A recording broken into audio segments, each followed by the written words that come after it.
and I think this comes back to Ms. Helliger, something you said. I've written down about 3 times already here.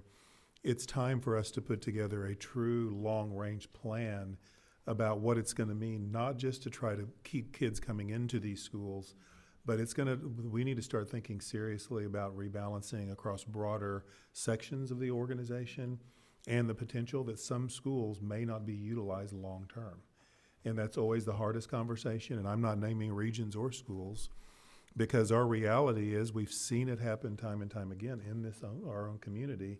They wane while kids are aging out and folks are aging and living in the home, aging in place. And then younger families start moving back in, and then the schools start coming back again. So that's always a fine line we've got to look at. I believe the charter school impact is something that's very real. It's very real in our state because we have a commissioner of education and a legislature that is charter school friendly. They are driving the increase through their actions at the commissioner's office and through our state legislature. So we have to be mindful, but I am going to, in the PASA report, there's a slide on slide 21 that points out the selected Texas, the enrollment share, and it's the one that we have 88.6% of our students in charters. And I don't know, because this is a very limited list of schools, about how we really compare to other districts like us, but I'm going to tell you every school on this list that is listed is not at all like us. When you look at these, there's no diversity in economics or in demographics or in ethnicities, in poverty in these schools. So for us, if we're holding our own against those districts at 88.6, I think we're in pretty good shape. And now that doesn't mean we're going to rest on our laurels, because we are actively going to be building our programming and recruiting even more than ever. But I think the other thing I want to applaud the board for and acknowledge is that we're holding our own, and we're going to creep up this list, honestly, because we have solid plans in place. We are improving instruction for every student in this district. And the TAPER report we did at our last meeting, when you see all of our student groups, every student group, graduation rates are up. STAR performance is up. We are changing the future for all of these students. That alone is going to bring more kids back in. And then you layer the programming and active recruiting on that. We're at that phase where we're always going to be right on the tipping point between close, open, growing, not. But we're in a healthy place for the future of this organization. But I think I interrupted my thought a minute ago. I'm going to go back to what Ms. Helliger said. We need a plan that shows what the next 10 years to 15 years looks like with all of this and the conversations. And we've got a good, robust facilities master plan, but I think in the next year to 2, we're almost going to need to get a consultant to work with us to really come in and flesh that out about what it really looks like, that we can build a robust plan about, that really starts talking about how we use these underutilized schools. Because we have a lot of good ideas, but we need, I think, more research and more support in really building that out. But I feel like we're in a good place. As Beth acknowledged, and I said this earlier in the report, and not to belabor it, but I think we've learned a lot in the last several years about how to do boundaries and how to use our buildings better. Because as even was pointed out, there's times we listen to the community, and we did the right thing, I believe, by doing that, especially at that time in our organization's growth. But now what's happening is because we did that, we're seeing some growth patterns that maybe we could have avoided. And so that's not to place blame at all. It's just to acknowledge, I think the SBOC with an organizational look and a more data-informed process is definitely going to lead us to better solutions into the future. So short story is, I'm going to be tasking staff, and we're going to be developing a longer range plan. We will be back to you very soon with conversation about these elementaries in that region, to get your guidance there.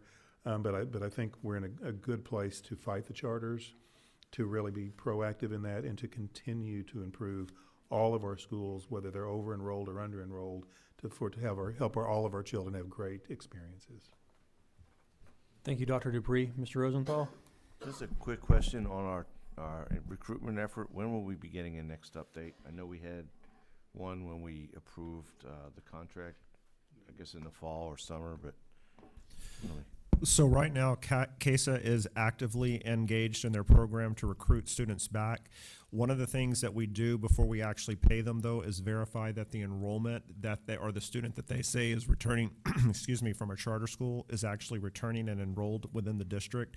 So we have to be careful when we present that information to you because we don't want to present speculative information. But once that begins wrapping up and we can actually verify that, yes, the student is re-enrolled, we will bring that information back and share it with you so you can see the progress that they're making recruiting those students back.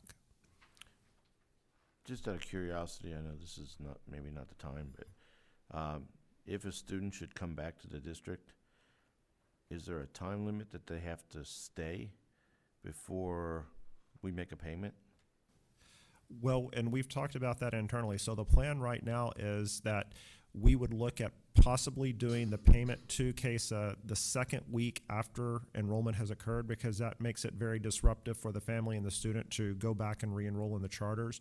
So we've had discussions about the timing of when we pay them to make sure that, one, it's not just an empty gesture, the parent re-enrolling the student and then pulling them back. We want definitive proof that they've not only re-enrolled, but they're intending to stay over the long term. So is there a guarantee period within the contract is really what I'm asking? There is not a guarantee term within the contract, but we're looking at, I guess you could say, safeguards to put in place so that we are safeguarding this taxpayer money as we pay out those for that recruitment. Okay, thank you. Jason, All right. Yes, ma'am. quick statement to that. Maybe also consider a multi-tiered payout for that program, where you're doing X number of dollars after, like you said, the 2 weeks, and then a percentage. You know, if the child has stayed within the school year or something like that, re-enrolls the next year. So you can break out the percentages based on certain goals for the payout. Thank you. We'll definitely look at that as we make the payment arrangements with them. All right. One last question, and I was gonna not ask this, but I'm going to while we're here. So I'm happy to hear that we're using not just numbers. We're not using just numbers to determine if we're overutilized. Do we have a formal process yet on determining what the school culture or climate's like in regards to being overutilized? Well, so let me speak to that, because I'm going to talk to the board in my formative appraisal about our organizational health index, and which is going to be a strong indicator of that gets to culture and climate. And I'm also glad you asked that, because I did make a note that I failed to mention.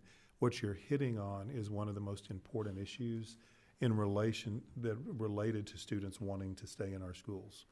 The newest research we're finding says that often the students are not leaving because of the academic programming that they're going to. They're leaving because the parent had a negative interaction or received poor customer service. Things that are a reflection of culture in a school.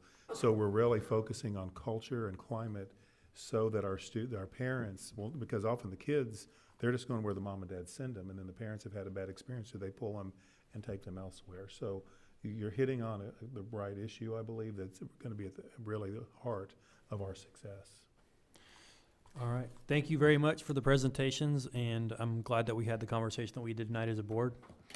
We will now convene in closed session under the Texas Open Meetings Act, Chapter 551, and those sections listed in the